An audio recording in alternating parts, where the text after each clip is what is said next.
October 9th, 2025. Today is our third day in Bhutan.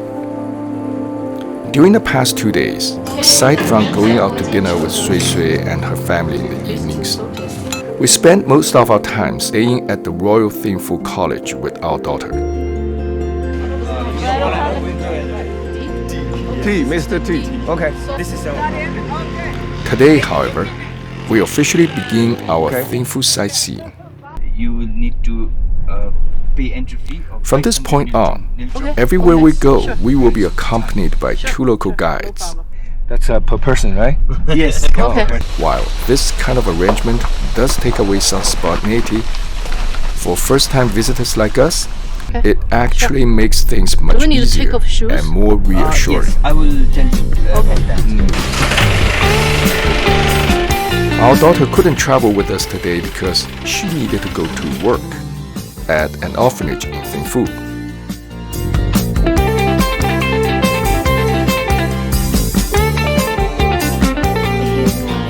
By work, she meant a weekly project internship that she participates in 1 day each week.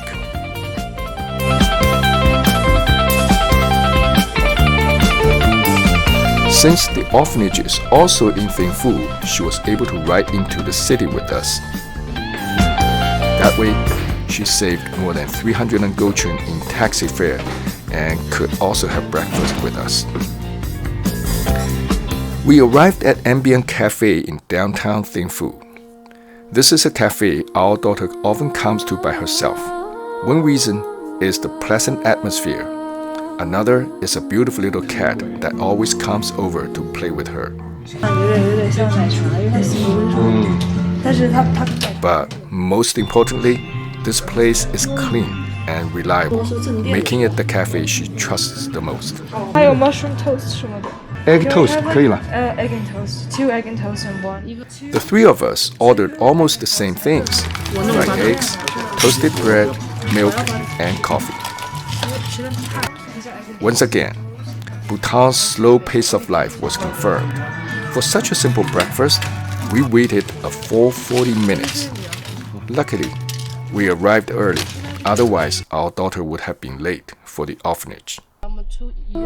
After breakfast, we dropped our daughter off, and our first stop of the day was one of Thimphu's most famous landmarks, the Buddha Dordenma. The Buddha Dordenma sits on the southern hill overlooking Thimphu.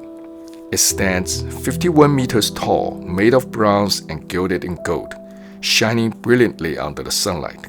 The Buddha Dordenma was built to honor the 4th king of Bhutan, Jigme Sengi Wangchuk, the father of the current king. It was completed in 2015 to celebrate the 4th king's 60th birth anniversary and to mark the 100th anniversary of the Bhutanese monarchy.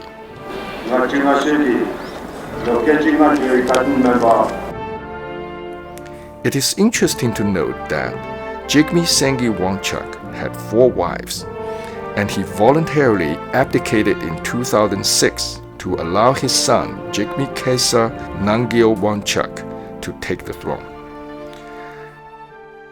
There are also 125,000 small Buddha statues housed inside the main body of the Buddha Dordenma, which are not visible to ordinary visitors. Most of these small statues were donated by devotees as acts of faith. You might be wondering, what's the point of placing so many small Buddha statues inside where nobody can see them? Well, in Bhutan, building sacred objects is not about public display. It is about devotion and spiritual merit. The act of creating and offering them is considered a blessing in itself. Interestingly, the total number, 125,000, actually exceeds the entire population of Thimphu. At the base of the Buddha Dordenma, there is an entrance leading into a massive prayer hall where visitors must remove their shoes before entering. Photography is not allowed inside, so the solemn atmosphere can only be preserved in memory. On the plaza outside, a new Buddha statue was under construction.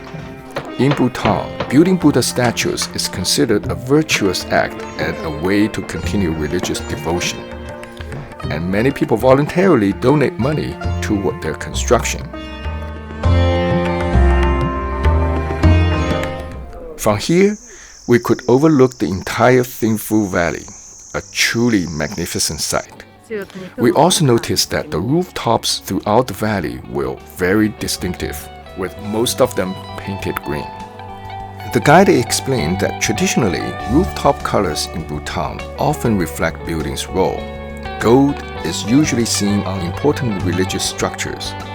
Red is associated with monastic or official buildings, while green roofs are most commonly found on private residences, which explains why green dominates the valley.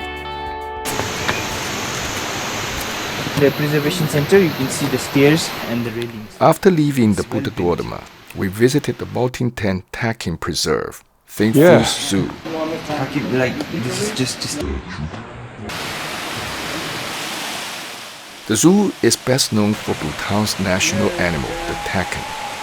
According to legend, the great Saint Jog Bakandi used the divine power to combine the head of a goat with the body of a cow, creating the takin, which then became a symbol of Bhutan. The zoo is enormous. After walking for nearly an hour, we only saw a few takins, some reindeer, and a handful of muntjacs.